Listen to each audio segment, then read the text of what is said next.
नमस्कार, आप देख रहे हैं आवाज़ आपका और आपके साथ है एमएस परदेसी। सीमांचल के क्षेत्र में यह नया उभरता हुआ युवक जो कि पारा मेडिकल के क्षेत्र में लोगों को जोड़कर एवं प्रत्येक प्रखंड में केंद्र खोलकर निसहाय गरीब छात्र एवं छात्राओं की अल्प शुल्क पर प्रशिक्षण दिलाने का कार्य किया है, जो कि कुछ उनसे संक्षिप्त बात विमर्श हुई है, जिससे ये पता चलता है कि ये कहीं को निकल रहे हैं। जब हम बनमनखी पहुँचे तो पता ये चला कि वो मेन रोड से कहीं जा रहे थे। आइए जानते हैं इनसे कि क्या इनका रणनीति है आगे और क्या करना चाहते हैं और अभी फ़िलहाल ये क्या कर रहे हैं। आप देख रहे हैं आवाज़ आपका और आपके साथ है एमएस परदेसी। जी, मैं क्या अंदर आ सकता हूँ? हाँ ठीक है, आ जाइए जी नमस्कार, आप देख रहे हैं आवाज़ आपका और आपके साथ है एमएस परदेसी। जी हाँ, जिस शख्स के साथ आज हम बैठे हुए हैं यहाँ अगर बोले तो उत्तरी बिहार में अपना परिचय का मोहताज नहीं है। चूँकि ये बताना बहुत ज़रूरी है, चूँकि हर ज़िला में जहाँ जहाँ हम गए हैं वहाँ पे ये मिले हैं। इनका काम क्या है, क्या राजनीति है, क्या राजनीति से इनका ताल्लुक़ है, ये सारा चीज़ हम जानना चाहेंगे। लेकिन एक बात बता दें, चूँकि 2024 का चुनाव है तो कहीं इसके हिसाब से इनका रणनीति तो नहीं चल रहा है, चूँकि आने वाले दिन में चुनाव है।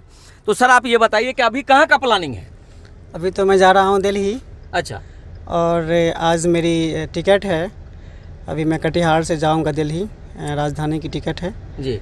और मैं दिल्ली के आज का ही टिकट है? हाँ, अभी मैं निकल ही रहा हूँ, तो अभी रास्ते में मुलाकात हो गई आपसे। अच्छा अच्छा, तो आप ये बताइए सर कि दिल्ली जाने के बाद आपका कहाँ कहाँ प्रोग्राम है?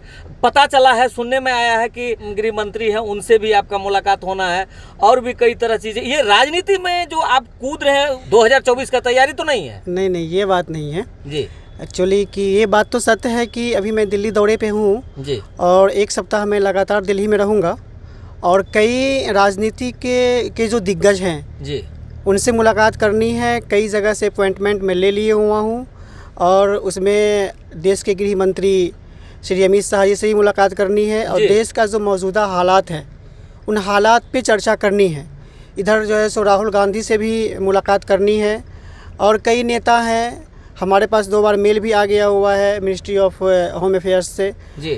वहाँ पे जाके मुझे कुछ बात करनी है।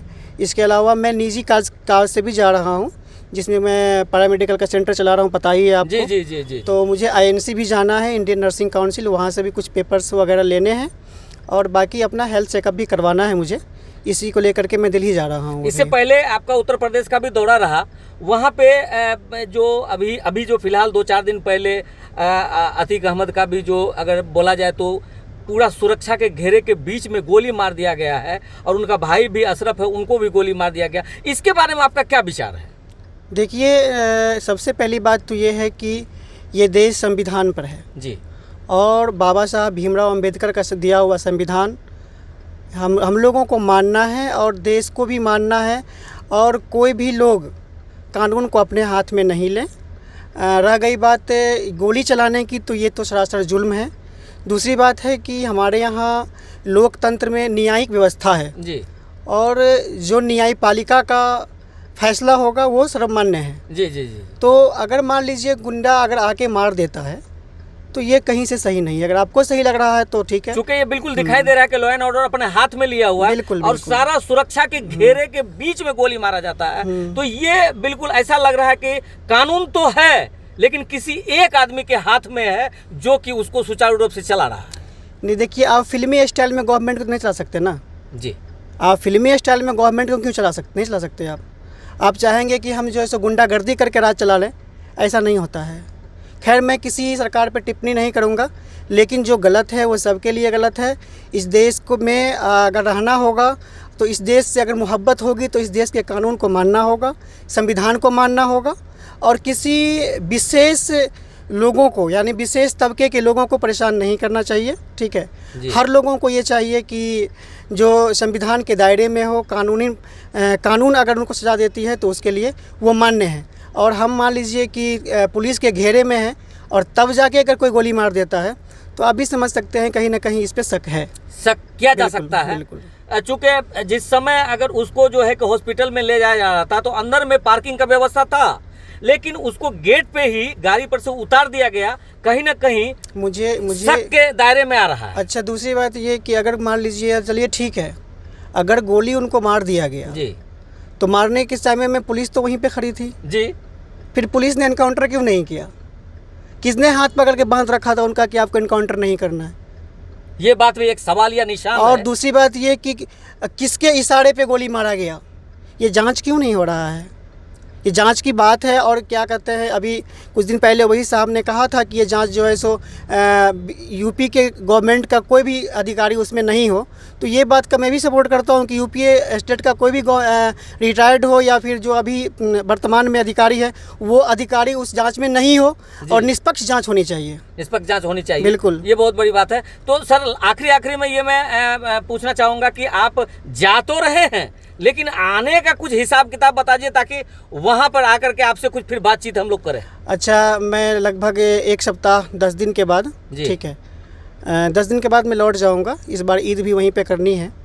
ईद यानी बोले तो दिल्ली में ही आपको करना है? हाँ, और फिर 10 दिन के बाद मैं लौटता हूँ। लौटने पे आप लोगों से फिर मुलाकात होगी, क्या बात हुई, फिर चर्चा होगी, फिर हम लोग आगे कैसे बढ़ेंगे और सब लोग मिल के कैसे बढ़ेंगे, क्योंकि ये हिंदुस्तान है और हिंदुस्तान में जो लोकतंत्र के चौथा स्तंभ है वो पत्रकारिता है जी।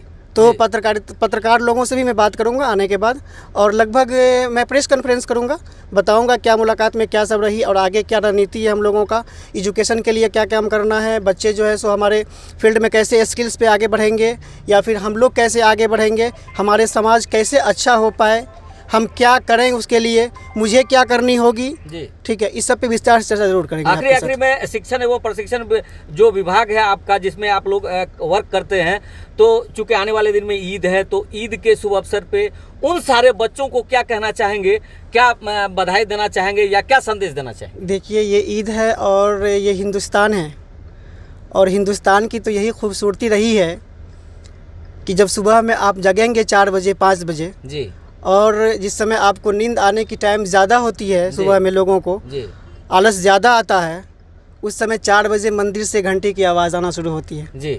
उस समय आज़ान शुरू होता है जी। उस समय गुरुद्वारा से आवाज़ आना शुरू होता है, उस समय गिरजाघर से आवाज़ आती है सर, उस समय चर्च से प्रेयर की आवाज़ आती है। तो ये तो हिंदुस्तान की खूबसूरती है और इस हिंदुस्तान की खूबसूरती को ख़त्म करने की कोशिश किया जा रहा है। खैर, मैं गंगा जमुना तहजीब को ख़त्म मिटाने की कोशिश की जा रही है और ये वही लोग कर रहे हैं सर जो गांधी के हत्यारा है, ये वही लोग कर रहे हैं जो नाथूराम गोडसे को मारने वाले हैं, ये वही लोग कर रहे हैं जिन्होंने गांधी के हत्या पे मिठाई बंटवाने वाले लोग कर रहे हैं सर। हम लोग उस तबके के नहीं हैं, हम लोग वो हैं हे राम कहने वाले लोग हैं और हमेशा हे राम कहते रहेंगे, ठीक है। और विशेष बात आने के बात होगी, बस मैं जितने भी लोग हैं मेरे साथ में जुड़े हुए और जो जान रहे हैं नहीं जान रहे हैं, सबको ईद की अग्रिम हार्दिक शुभकामना जी। बहुत सारे लोग ऐसा है जो आपका नाम जानते हैं लेकिन अब कुछ लोग ऐसा जो नया देख रहे हैं आपको, तो उसको परिचय तो चाहिए सर। मेरा नाम अनवर अंसारी है जी और मैं निदेशक हूँ अखिल भारतीय शिक्षण एवं प्रशिक्षण परिषद का। अभी मैं असिस्टेंट नर्सिंग और ड्रेसर करवा रहा था जी। अब बहुत जल्द लगभग कम से कम 6 अनुमंडल में, जिसमें पूर्णिया भी है, मधेपुरा भी है, अररिया भी है, किशनगंज भी है, उसमें ANM का प्रशिक्षण शुरू करने जा रहा हूँ और बहुत ही कम शुल्क में। जो मार्केट का रेट 60,000 रुपया था ड्रेसर का, मैंने 15,000 में करवाया था जी। अभी ANM का भी मैंने बहुत कम कॉस्ट गवर्नमेंट की फीस पे करवाने जा रहा हूँ और आप लोगों को प्रेस कॉन्फ्रेंस को बता दूंगा जरूर जी। बहुत बहुत धन्यवाद, आपका इतना समय हमें मिला और आगे देखते रहिए आवाज़ आपका 24 और आपके साथ है MS परदेसी।